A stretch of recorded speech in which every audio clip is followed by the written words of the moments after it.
বন্ধুরা বড়ই শুকিয়ে দেখেন একদম কালারটা অন্যরকম হয়ে গেছে।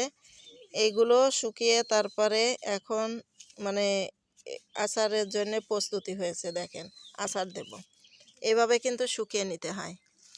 এখন হচ্ছে ময়লা টয়লা আছে যা সব ধুয়ে পরিষ্কার করে তারপরে আবার একটু পানি টানি যাতে না থাকে সেভাবে রেখে তাই আচার তৈরি করব।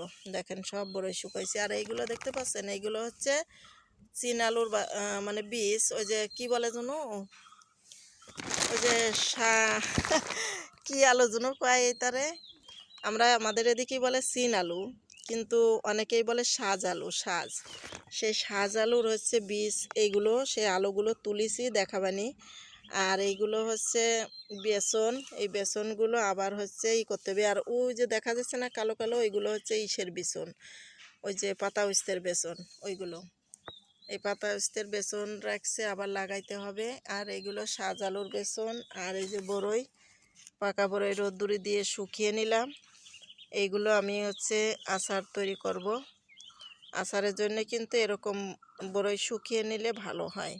এই যে বেশি শুকাইতে হবে না, বড়ইগুলো একদমই এরকম টসটসে থাকবে। এই যে দেখছেন শুটকাই গেছে, এইভাবে থাকবে এই বড়ই। আর হচ্ছে তেঁতুল দিয়ে তাই হচ্ছে আচার তৈরি করব। আর খেজুরের গুড়, খেজুরের গুড় দিয়ে আচার তৈরি করলে খাইতে কিন্তু বেশ মজা লাগে। চমৎকার একটা আচার হবে।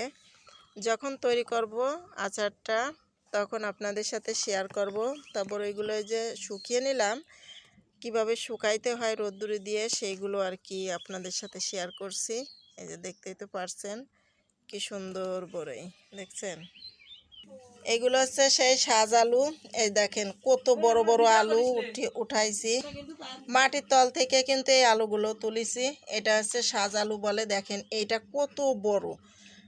আর আমি হচ্ছে কয় পিস নিয়ে যাব, তাই বস্তার ভিতরে যে ভরে রাখছি, বাসায় নিয়ে যাব। আর এটা হচ্ছে মাটির তলের আলু তুললাম। আর এটাও সাজ আলু, অনেক বড় বড় সাজ আলুগুলো দেখেন কত বড় এই আলুগুলো। এগুলো কিন্তু চিনি দিয়ে খাইতে হয়। আমাদের এলাকায় চিনের আলু বলে, আপনাদের এলাকায় কী নামে পরিচিত একটু কমেন্ট করে জানাবেন। অনেকে আবার সাজ আলু বলে, চিনের আলু বলে। আমাদের এলাকায় কিন্তু চিনের আলু বলে। এটা অনেক বড় হয়েছে, এই যে দেখেন কত বড় হয়েছে আলু। তো এখন হচ্ছে বড়ইগুলো আমি তুলে রাখতেছি, যেহেতু বেলা চলে গেছে। তো আজ 3 দিন রোদ্দুরি দিছি, 3 দিন রোদ্দুরি দিয়ে শুকায়ে কিন্তু এরকম হয়েছে। আর রোদ্দুরি দেওয়া লাগবে না নে। এখন হচ্ছে সব তুলে রাখবো।